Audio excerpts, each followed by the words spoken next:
दोस्तों, ये तो आप लोगों ने सुना ही होगा कि हम लोग मार्स को अपना नया घर बनाना चाहते हैं। लेकिन क्या कभी सोचा है कि मार्स ही क्यों?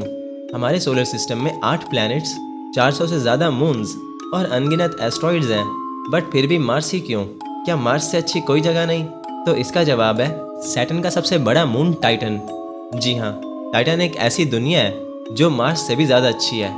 जब साइंटिस्ट ने टाइटन के अंदर झांक कर देखा तो उन्हें दिखा कि टाइटन बिल्कुल वैसा ही है जैसे बिलियंस ऑफ ईयर्स पहले हमारी अर्थ हुआ करती थी, यानी टाइटन अर्ली अर्थ जैसा है। बट फिर भी हम मार्स को कॉलोनाइज करने का क्यों सोचते हैं? जब टाइटन ज़्यादा अच्छा है तो फिर हम टाइटन पर क्यों नहीं जाते? तो चलो जानते हैं आज की इस वीडियो में। दोस्तों, वीडियो स्टार्ट करने से पहले हमें ये समझना होगा कि हम अपनी अर्थ क्यों छोड़ रहे हैं, ये जानते हुए भी कि अर्थ पर सब कुछ है, एटमॉस्फेयर, ऑक्सीजन, पानी और हर वो चीज़ जो हमें ज़िंदा रखे हुए है। बट फिर भी हम दूसरे प्लैनेट्स पर जाने का क्यों सोचते हैं? तो चलो पहले ये समझ लेते हैं। दोस्तों, बात यह है कि आज नहीं तो कल ह्यूमैनिटी इस दुनिया से ख़त्म हो ही जाएगी, क्योंकि ह्यूमंस से पहले भी इस दुनिया में काफ़ी सारे क्रीचर्स आए और सब के सब आज दुनिया से ख़त्म हो गए। तो ठीक ऐसे ही ह्यूमंस भी इस दुनिया पर हमेशा नहीं रह सकते। या तो नेचर ही ह्यूमंस के लिए अनफॉरगिवन हो जाएगी या फिर ह्यूमंस खुद को ही ख़त्म कर लेंगे। तो मैं आपको 4 ऐसे रीजंस दूंगा जिनसे ये क्लियर हो जाएगा कि क्यों ह्यूमंस दूसरे प्लैनेट्स पर जाने का सोच रहे हैं। Number 1, the asteroid impact.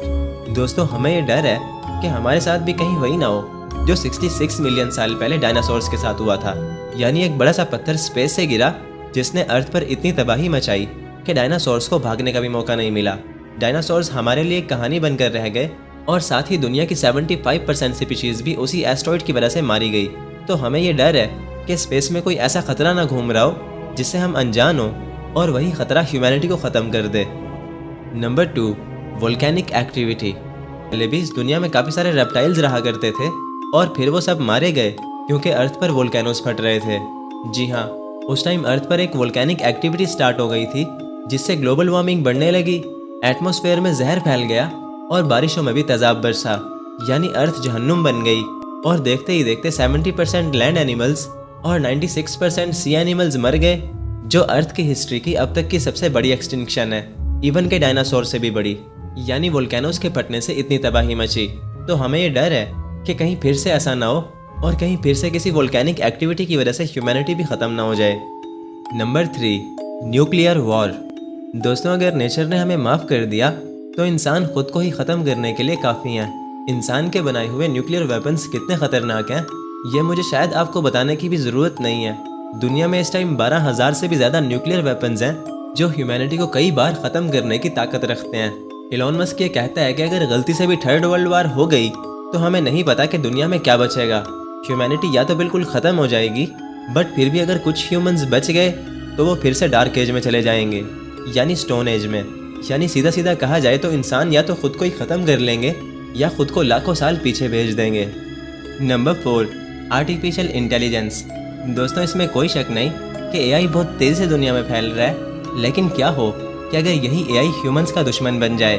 आप शायद यकीन ना करो, बट एआई इस टाइम दुनिया की सबसे ख़तरनाक चीज़ है, इवन के न्यूक्लियर वेपन्स से भी ज़्यादा ख़तरनाक। इलॉन मस्क ने भी यही बोला था कि एआई न्यूक्लियर वेपन्स से ज़्यादा ख़तरनाक है। Mark my words, AI is far more dangerous than nukes. और जेफरी हिंटन, जिसे एआई का गॉड फादर कहा जाता है, उसने भी हमें बार बार एआई के आने वाले खतरों से वार्न किया है। Does humanity know what it's doing? No. And so human beings will be the second most intelligent beings on the planet. Yeah. Jeffrey कहते हैं कि ह्यूमंस नहीं जानते कि एआई खुद को कैसे ट्रेन करता है और ह्यूमंस ने जाने अनजाने में एक ऐसी चीज़ बना ली है जो ह्यूमंस से भी ज़्यादा इंटेलिजेंट है। यानी अगर एआई को लगा कि ह्यूमंस खतरा है तो एआई ह्यूमंस को ही ख़त्म कर देगा। एआई अपनी इंटेलिजेंस से स्टॉक मार्केट क्रैश कर देगा, दुनिया की सारी पावर सप्लाई पर कंट्रोल कर लेगा और हो सकता है कि एआई न्यूक्लियर कोड्स को भी क्रैक कर दे, जिससे वो कुछ ही मिनटों में पूरी दुनिया को डिस्ट्रॉय कर दे। एआई को लोग अपना दोस्त समझते हैं, बट वो नहीं जानते कि यही दोस्त पूरी दुनिया तबाह कर सकता है। तो दोस्तों, ये थे वो 4 रीजंस कि क्यों ह्यूमंस अर्थ छोड़ना चाहते हैं। अब सवाल ये है, मार्स या टाइटन? दोस्तों, हमारे लिए मार्स बेहतर है या टाइटन? इनका असली डिफरेंस समझने के लिए हमें इन्हें साइड टू साइड कंपेयर करना पड़ेगा और ये देखना पड़ेगा कि कौन सी चीज़ किसकी अच्छी है। तो शुरू करते हैं डिस्टेंस से। दोस्तों ये है मार्स, हमारे सोलर सिस्टम का 4th प्लैनेट और अर्थ के काफ़ी क्लोज। और यह है टाइटन, सैटर्न का सबसे बड़ा चांद और अर्थ से काफ़ी दूर। जहां मार्स का अर्थ से एवरेज डिस्टेंस 225 मिलियन किलोमीटर्स है, वहीं टाइटन अर्थ से 1.6 बिलियन किलोमीटर्स दूर है। जहां मार्स पर जाने में हमें 7 से 9 महीने लगते हैं, वहीं टाइटन इतना दूर है कि अगर एक स्पेसक्राफ्ट वहां भेजा जाए तो उसे 6 से 7 साल लग जाएंगे टाइटन तक पहुंचने में। यानी डिस्टेंस के हिसाब से देखा जाए तो मार्स को मिलता है 1 पॉइंट, क्योंकि वो ज़्यादा क्लोज है और हम वहाँ ज़्यादा जल्दी पहुँच सकते हैं।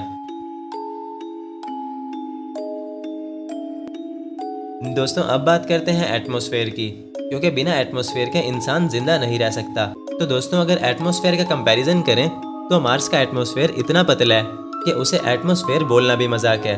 मार्स का एटमॉस्फेयर अर्थ से 100 टाइम्स वीक है, जिसका साफ साफ मतलब ये है कि सूरज से आने वाली खतरनाक रेडिएशंस हर टाइम मार्स पर बरसती रहती हैं, जो इतनी डेंजरस है कि अगर गलती से भी वहाँ हेलमेट उतार दिया तो विद इन सेकेंड्स आपका ब्लड उबल जाएगा।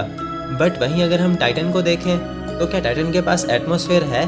तो इसका जवाब है हाँ।